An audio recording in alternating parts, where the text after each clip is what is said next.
Bom dia a todos, quero cumprimentá-los com a graça e a paz de nosso Senhor Jesus Cristo. Quero convidar você nesse dia a refletir comigo no livro de Levítico, capítulo de número 19, versos 1 e 2.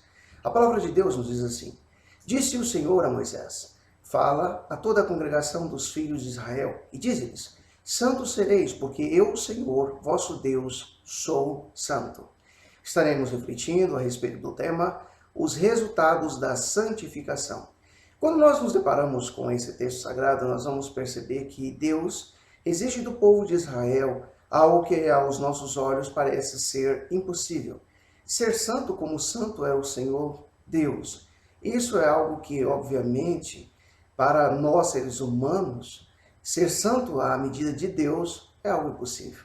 Mas Deus nos coloca uma tarefa importante, a tarefa de um processo de santificação, de caminhar em santidade, de uma conversão diária.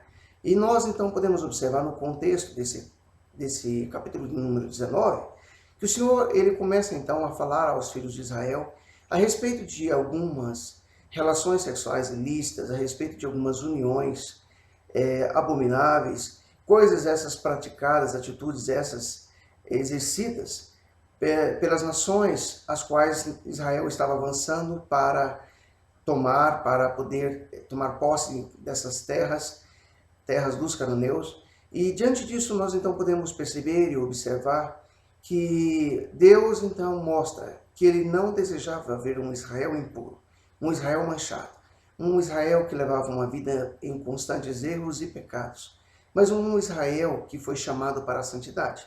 O apóstolo Paulo, anos depois, ao escrever à igreja da Tessalônica, no capítulo de número 4, verso de número 7, da sua primeira carta, ele vai escrever o seguinte: Porquanto Deus não nos chamou para a impureza, e sim para a santificação. Essa igreja tem então o privilégio de entender que é com esse intuito que Deus havia chamado essa igreja, não para viver uma vida impura, uma vida de erros, uma vida de constantes pecados, mas sim para uma vida de santificação. Então, logo nós podemos concluir e entender que viver dessa forma é algo que é desenvolvido no dia a dia. Então, você simplesmente não vai nascer santo, você não vai se tornar santo da noite para o dia, mas você vai caminhar com esse objetivo, com esse intuito para obedecer essa voz de Deus. O apóstolo Paulo ainda, no mesmo capítulo de número 4, agora nos versos 3 e 4 dessa carta aos Tessalônicos, aos crentes da Tessalônica, ele vai dizer o seguinte: Pois esta é a vontade de Deus, a vossa santificação, que vos abstenhais da prostituição, que cada um de vós saiba possuir o próprio corpo em santificação e honra. Então, perceba que aquilo que Paulo está falando simplesmente testifica aquilo que está escrito no livro de Levítico. O Senhor Deus, então, ele nos dá a ordenança, através dessa carta de Paulo, para que a pessoa esteja se abstendo da prostituição e que possamos fazer uso do nosso corpo em santificação e principalmente em honra.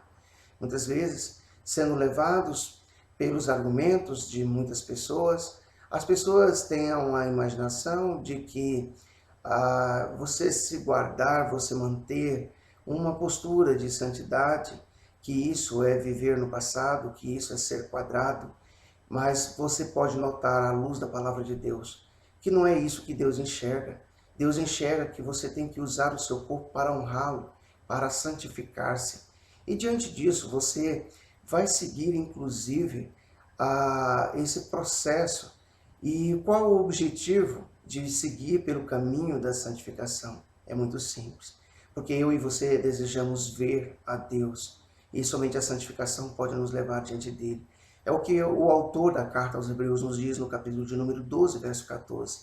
Quando diz o seguinte: Segui a paz com todos e a santificação, sem a qual ninguém verá o Senhor. Mas por fim, quando nós nos deparamos com a carta de Paulo aos Romanos, no capítulo de número 6, verso de número 22, nós vamos perceber também que santificação é o sinônimo de libertação. O pecado nos leva a uma condição de escravos. E o Senhor nosso Deus, então, Ele nos transforma em servos de Deus. E Ele nos faz, a partir de então, pessoas frutíferas, pessoas que vão gerar santificação, porque nós temos um objetivo comum, e esse objetivo é a vida eterna. Então vejamos o que diz a carta de Paulo aos Romanos, no capítulo 6, verso 22. Agora, porém, libertos do pecado, transformados em servos de Deus, tende vosso fruto para a santificação e, por fim, a vida eterna. Que nós possamos refletir a respeito desses resultados da santificação e que o Senhor Jesus Cristo esteja abençoando abundantemente o meu dia e o seu dia, em nome de Jesus.